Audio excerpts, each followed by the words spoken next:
Hiya foodie folks, and welcome back to Michael's Eats. Today, a brand new video, the first time in about 19 months.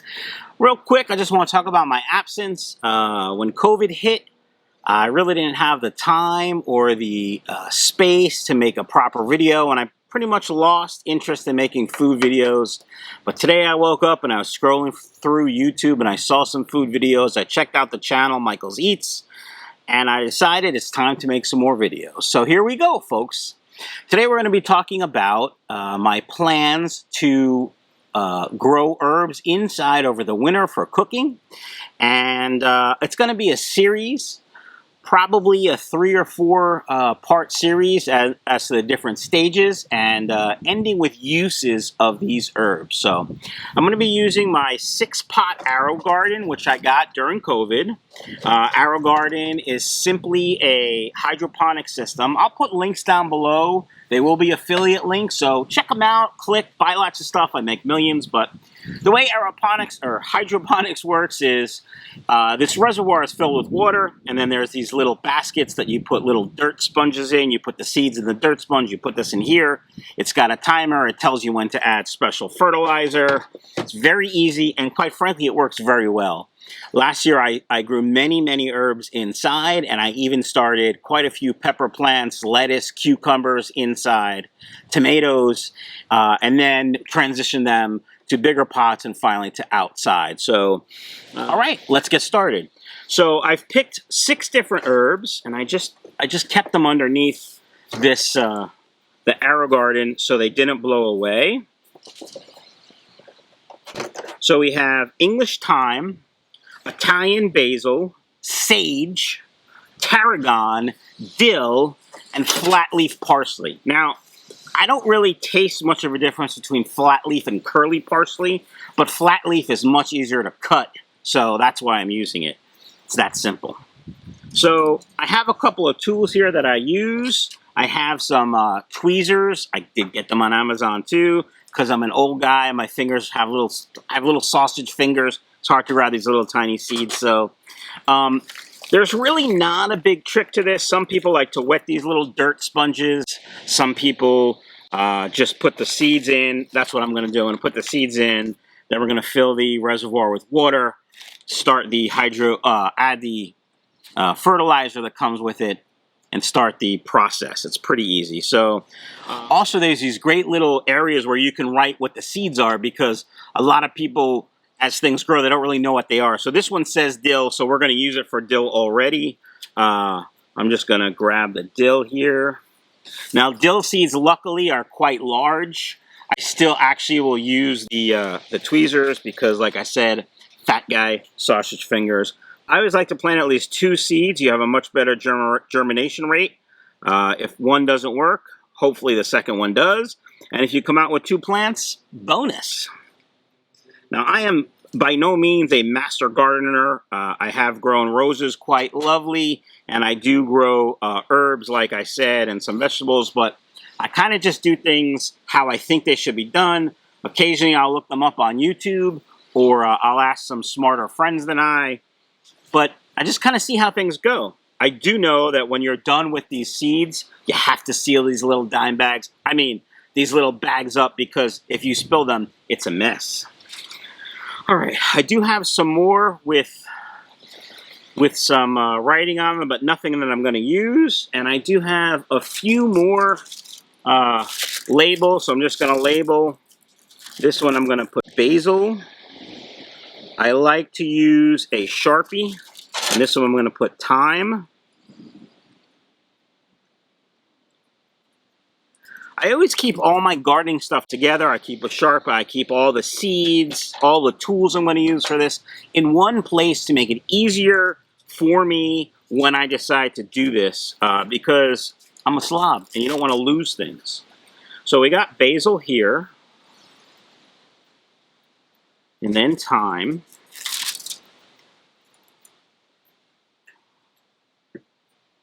Which I don't even need. That's nice. All right, so we're going to write on here, thyme. Just kidding. I'm going to use the thyme again. And put this in my pocket so it doesn't blow away. It's a gorgeous October afternoon. It is about 83 degrees, a nice breeze. Humidity's coming up a little bit. You can tell because my hair's getting kind of fuzzy. But overall, it's a nice day. All right, we got time. Now, thyme, I don't know if you can see. I mean, they are super tiny. Like ridiculously small. So I definitely need the tweezers for these guys.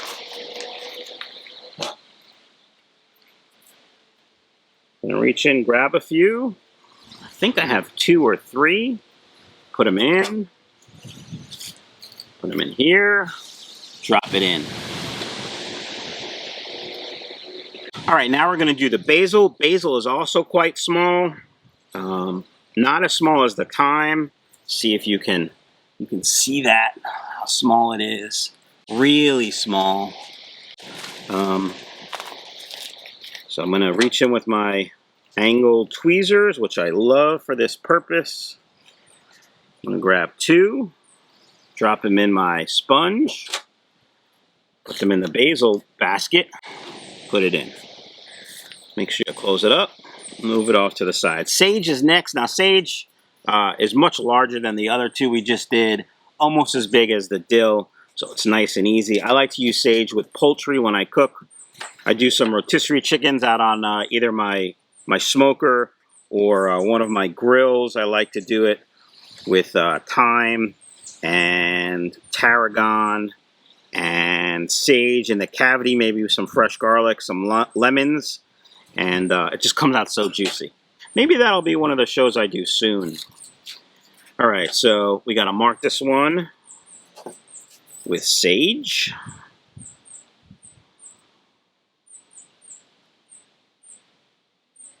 Put that in. Close it up. Tarragon is next. Tarragon is almost invisible. Let's see if you can see that. So tiny. And then after the tarragon, we have the parsley. I currently have parsley, both flat leaf and curly growing. And I also have cilantro. I am the only one in my current household that likes cilantro, so I don't grow it very often or very much. I just use it for me. But I have some other herbs, like I said, growing. Rosemary is a great herb that will overwinter and come back. So I got tarragon. Tarragon is one of those things that I always have a hard time using, but no matter what I put it in, it tastes great. And then finally, we're going to go with parsley, and I'm just going to start my label already. Close up the Sharpie so we don't put permanent marker on ourselves. All right, now this flat leaf parsley is a different package. You can see it's a regular seed package. I think I got the parsley seeds before I got all this other variety. And these seeds, I don't know if you can see that, how big they are. They're like medium size. All right, put it in the sponge.